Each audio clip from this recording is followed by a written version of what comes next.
এখন যদি বিএনপি কিছু মনে করেন না, যদি একটা ধাওয়া দেয়, অনেকের কিন্তু অস্তিত্ব থাকবে না। এখন যদি বিএনপি কিছু মনে করেন না, যদি একটা অনেকের কিন্তু অস্তিত্ব থাকবে না।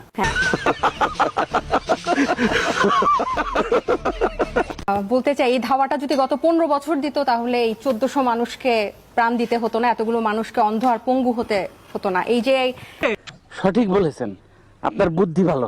একটা মনোভাব যে ধাওয়া দিলে আর কেউ অস্তিত্ব থাকবে না, বা রাতারাতি সাবালক হয়ে যাওয়া। চুপ করো, তুমি জানো না, ইউ ডোন্ট নো। কয় কি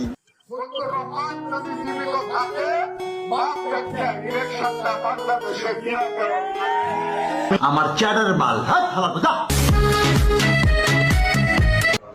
আর বিএনপির যে কাহিনী শুনছি আমি সারা দেশ থেকে, চাঁদাবাজি, দখল, মামলা করা, মানুষকে জিম্মি করা, এইভাবে যদি চলে তাহলে বিএনপিরও আওয়ামী লীগের পরিস্থিতি সময় লাগবে না। অলরেডি মানুষ বিরক্ত হয়ে যাচ্ছে। আমার মনে হয় দলের হাইকমান্ড ব্যবস্থা গ্রহণ করছেন, কতটুকু সঠিকভাবে করতে পারে সেটা দলের হাইকমান্ডকে বুঝতে হবে। যদি ভুল করে তাহলে এখনকার যে জেনারেশন বিনা চ্যালেঞ্জে কাউকে ছেড়ে দিবে না। যতই মনে মনে তৃপ্তি বোধ করেন বিএনপি সবচেয়ে বড় দল, জনগণ যদি মুখটা ফিরিয়ে নেয়, আপনার আমার কিন্তু কোনো স্থান নেই। যত বড় যাই হই না কেন, আমরা নিজেরা যত বড় যাই মনে করি। আমি আজকে গত কয়েক মাস ধরে বলছি, সামনের নির্বাচন এত সহজ নয় আপনারা যত সহজ ভাবছেন। সঠিক বলেছেন, আপনার বুদ্ধি ভালো। এবং পদে বড় ভাইয়ের নাম হইল অধ্যাপক মোহাম্মদ ইউনূস। উনাকে আমি এখন পাগল মনে করি। আসলে উনার ট্রিটমেন্ট প্রয়োজন, কারণ হলো উনার বয়স হয়ে গেছে 85 বছর। সঠিক বলেছেন, আপনার বুদ্ধি ভালো। 9 মাস সময়ে মানুষের রক্তের সাগরে যে আমরা সবকিছু ডুবাই দিলাম, আমাদের লাভটা হলো কি? আর তো ভালো লাগে না। আজ একটা বিরাট ফাটাফাটি হইব। প্রত্যেকদিন সংস্কার ও শেখ হাসিনা যেটাকে উন্নয়ন বলতো, এরা সংস্কার বলতো।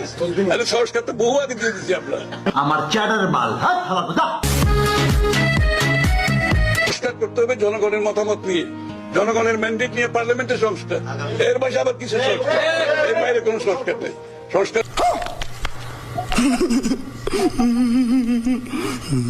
শপথ নেওয়ার পরে যে একটা হাততালি দিলাম, আমি মনে করলাম আমাদের সবকিছু পাইয়া গেলাম আমরা।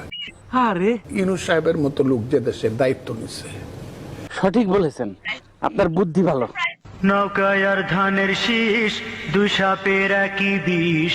নৌকায় আর ধানের শীষ, দুই সাপ।